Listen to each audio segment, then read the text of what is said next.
भारतीय फुटबॉल का एक छिपा हुआ नक्शा है। एक ऐसा नक्शा जो आपको किसी भी किताब या वेबसाइट पर नहीं मिलने वाला। ये वो नक्शा है जो उन जगहों को दिखाता है जहां से भारत के असली फुटबॉल सितारे निकलते हैं। और आज हम उसी नक्शे के रहस्यों से पर्दा उठाने जा रहे हैं। जब हम भारत जैसे विशाल देश के बारे में सोचते हैं तो हमें लगता है कि फुटबॉल का टैलेंट तो हर शहर, हर गांव से आता होगा। भाई, 1 अरब से ज्यादा लोगों के बीच प्रतिभा तो हर जगह होनी ही चाहिए। लेकिन क्या हकीकत भी यही है या फिर कहानी कुछ और ही है? इस सवाल का जवाब जानते हैं? एक संख्या में छिपा है। सिर्फ एक संख्या जो पूरी की पूरी तस्वीर बदल कर रख देती है। और वो संख्या है 30। जी हां, आपने बिल्कुल सही सुना।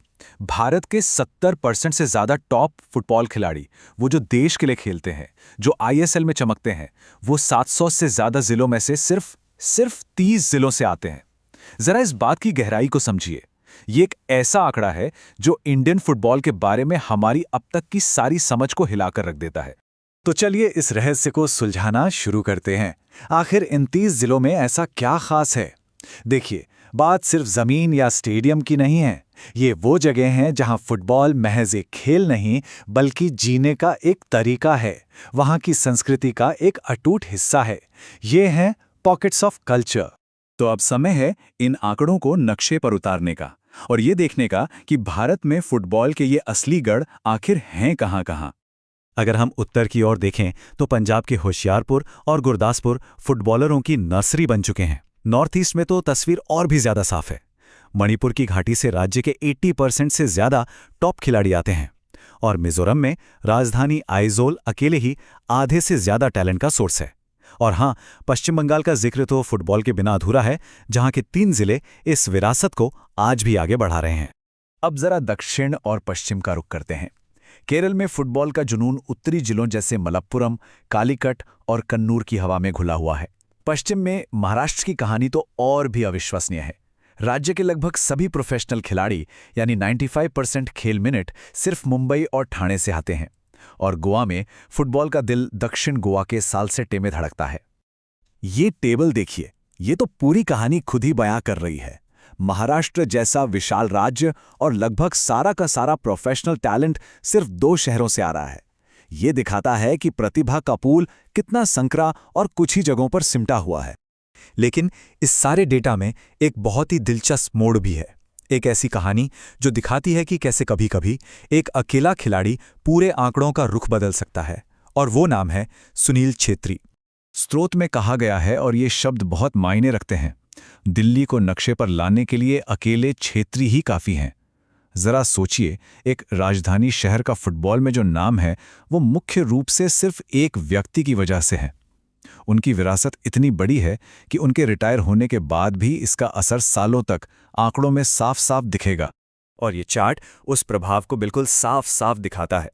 दिल्ली से आने वाले कुल पेशेवर खेल मिनटों में से 95% अकेले सुनील छेत्री के नाम है।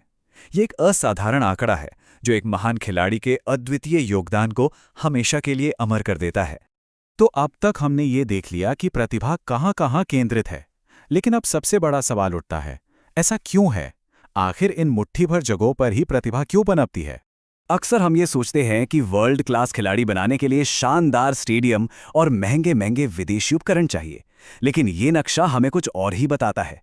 ये बताता है कि असली जादू मिट्टी के मैदानों और उन समुदायों के जुनून में छिपा है जहां फुटबॉल सिर्फ एक खेल नहीं, बल्कि जिंदगी का हिस्सा है। तो अगर देश के बाकी हिस्सों में भी ऐसे खिलाड़ी तैयार करने हैं तो हमें इन हॉटस्पॉट्स के रहस्य को, इनके सीक्रेट को समझना होगा। हमें उनके अनुभव, उनकी बढ़त को समझना होगा। तो इन जगहों पे आखिर होता क्या है? सबसे पहले बच्चे सप्ताह में 8 से 10 घंटे फुटबॉल खेलते हैं। और ये सिर्फ कोच के साथ ट्रेनिंग नहीं है, इसमें दोस्तों के साथ गलियों में खेलना और कड़े मुकाबले वाले मैच सब कुछ शामिल है।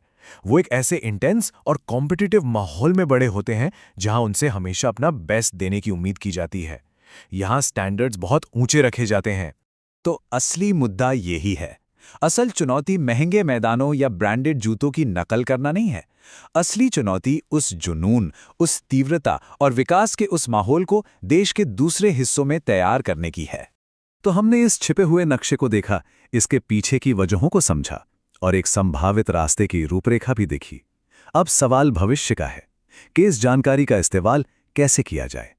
तो अब सबसे बड़ा सवाल यही है, हम इन 30 जिलों के जादू को 300 जिलों तक कैसे फैला सकते हैं? अगर हम उस संस्कृति और उस तीव्रता को देश के कोने कोने तक पहुंचाने में सफल रहे, तो सोचिए भारतीय फुटबॉल कहां तक पहुंच सकता है। असली क्षमता तो तब सामने आएगी